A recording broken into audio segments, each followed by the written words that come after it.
కూటమి ప్రభుత్వం ఏర్పడిన తరువాత రాష్ట్రంలో అనేక విధ్వంసాలకు పాల్పడుతున్నారని వైఎస్సార్సీపీ నాయకులు విమర్శించారు. శిలాఫలకాల విధ్వంసాలను అరికట్టడంతో పాటు వాటిని పునఃప్రతిష్ఠించాలని వారు డిమాండ్ చేశారు. తెనాలి నియోజకవర్గ వైఎస్సార్సీపీ ఆధ్వర్యంలో శనివారం రాత్రి పట్టణంలో నిరసన ప్రదర్శన నిర్వహించారు. విజయవాడలోని డాక్టర్ బిఆర్ అంబేద్కర్ స్మృతి వనంలో మాజీ ముఖ్యమంత్రి వైఎస్ జగన్మోహన్ రెడ్డి ఆవిష్కరించిన శిలాఫలకాన్ని ధ్వంసం చేయటాన్ని నిరసిస్తూ స్థానిక చంద్రావూరులోని రైల్వే స్టేషన్ నుంచి కొవ్వొత్తుల ప్రదర్శన నిర్వహించారు. పెద్ద సంఖ్యలో నాయకులు, అంబేద్కర్ అభిమానులు పాల్గొని ప్రదర్శనగా చంద్రావూరు సెంటర్లో ఉన్న డాక్టర్ బిఆర్ అంబేద్కర్ విగ్రహం వద్దకు చేరుకుని అక్కడ నిరసన తెలియజేశారు. ఈ సందర్భంగా వారు మాట్లాడుతూ విజయవాడ నడిబొట్టున ఉన్న రాజ్యాంగ నిర్మాత డాక్టర్ బిఆర్ అంబేద్కర్ విగ్రహం వద్ద ఉన్న శిలాఫలకాన్ని ధ్వంసం చేయటం హేయమైన చర్యగా అభివర్ణించారు. డాక్టర్ బిఆర్ అంబేద్కర్ రాజ్యాంగ స్ఫూర్తిని నేటి పాలకులు కాలరాస్తున్నారని ఆరోపించారు. అప్పటి ముఖ్యమంత్రి వైఎస్ జగన్మోహన్ రెడ్డి ఆవిష్కరించిన శిలాఫలకాన్ని వెంటనే అక్కడ పునఃప్రతిష్ఠించాలని డిమాండ్ చేశారు. కార్యక్రమంలో కౌన్సిలర్లు కుర్ర యశోద, వైఎస్ఆర్సీపీ నాయకులు అఖిదాసు కిరణ్ కుమార్, కుర్రా శ్రీను, దేవరపల్లి కిషోర్, మన్నవ శాంతిశ్రీ, టెక్స్ బాల, బండ్లమూడి నాని, పిల్లి ప్రేమరాజు, చిక్కాల బెన్ని, బేతాళ కిషోర్, చుక్కా ఆనంద్, పిల్లి వీరయ్య, ఉన్నవ సాల్మన్, గుమ్మడి రవిరాజు, చుక్కా యేసురత్నం, షేకు జాకీరా, పెదలంక వెంకటేశ్వర్లు పెద్ద సంఖ్యలో నాయకులు, కార్యకర్తలు, అభిమానులు పాల్గొన్నారు. గతంలో మనం స్వర్గీయ ఎన్టీఆర్ గారి పేర్లున్న శిలాఫలకాలు చూసాం, వైఎస్ రాజశేఖర్ రెడ్డి గారి శిలాఫలకాలు ఉన్నవి చూసాం. అప్పుడెప్పుడో ఇందిరాగాంధీ ఆ కాలంలో ఉన్న శిలాఫలకాలు కూడా ఇప్పటికే ఉన్నాయి. అవి వాళ్ళ చరిత్రకు గుర్తులు, ఆ చరిత్రకు నాంది. ఫలానా టైంలో ఫలానా ఇదిలో ఇది శిలాఫలకం అప్పటిది అని చెప్పేసేసి అదొక గుర్తుగా దానికి వాళ్ళు తెచ్చుకున్నటువంటి ఇది. దాంట్లో చెరిపేయడం అనేది ఏ రకమైనటువంటి ఇది, దాన్ని మూర్ఖత్వం అనే అంటారండి. ఎందుకు నేను ఈ మాట అన్నానంటే, ఇది 400 కోట్లు పెట్టి దేశంలో అత్యంత అంబేద్కర్ గారి విగ్రహాన్ని ప్రతిష్ఠించింది ఎవరు? మాజీ ముఖ్యమంత్రి వర్యులు వైఎస్ జగన్మోహన్ రెడ్డి గారి. ఈ విషయం విజయవాడలో అందరికీ తెలుసు. ఆంధ్ర రాష్ట్రమే కాదు, పక్క రాష్ట్రాల్లో కూడా ఈ విషయం తెలుసు.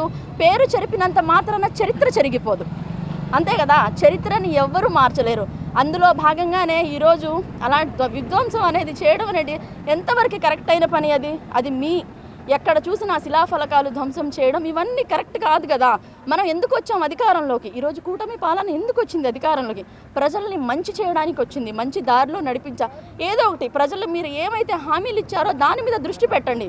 ఇలాంటి విధ్వంసాలకి పాల్పడొద్దు, అది కరెక్ట్ కాదు. శ్రీ వైఎస్ జగన్మోహన్ రెడ్డి గారి హయాంలో మరి భారతదేశమే గుర్తించదగ్గ డాక్టర్ బిఆర్ అంబేద్కర్ గారి పెద్ద విగ్రహాన్ని ఏర్పాటు చేయడం జరిగింది. ఆ విగ్రహాన్ని మరి కొంతమంది దుండగులు మరి ఏదైతే ఆ శిలాపథకాలపైన పేర్లు ఉన్నాయో ఆ పేర్లని ధ్వంసం చేయడం జరుగుతుంది. మరి ఇవన్నీ ఇట్లా చేయడం అనేది ఇప్పుడున్న పరిపాలనలో ఇది కరెక్ట్ కాదని, మరి వారు ఎవరనేది ఎంక్వైరీ చేసి వారిని కఠినంగా శిక్షించాలని చెప్పేసి కోరుతున్నాం. ఇది ఒక కార్యక్రమం తెనాలి వైఎస్ఆర్ కాంగ్రెస్ పార్టీ ఆధ్వర్యంలో మరి చంద్రరావు రైల్వే స్టేషన్ కాడి నుంచి డాక్టర్ బిఆర్ అంబేద్కర్ స్టాచ్యూ దాకా 13వ వార్డులో మరి నిరసన ప్రదర్శనగా క్యాండిల్స్ ద్వారా నిరసన తెలియపరచడం జరిగింది. కూటమి ప్రభుత్వానికి స్వాగతం పలికింది ప్రపంచం. ఆంధ్రప్రదేశ్ చక్కగా పరిపాలించండి.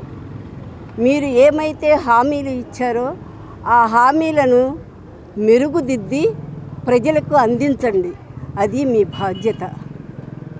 అలా చేయకుండా ఓటు హక్కుని కల్పించి ఓటు హక్కు ద్వారా ఎన్నుకొనబడిన మీరు మరి ముందు జరిగిన నాయకులపై, దళితులపై, పార్టీలపై పగలగొట్టడం, ధ్వంసం చేయటం, మరి ప్రాణాలు తీయటం అది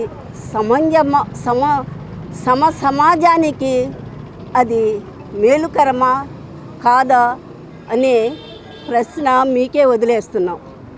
ఎందుకంటే ఈరోజు విగ్రహాలను పగలగొట్టగలుగుతారు, రేపటి మన విగ్రహాలని పగలగొట్టే దారి చూపిస్తున్నారు.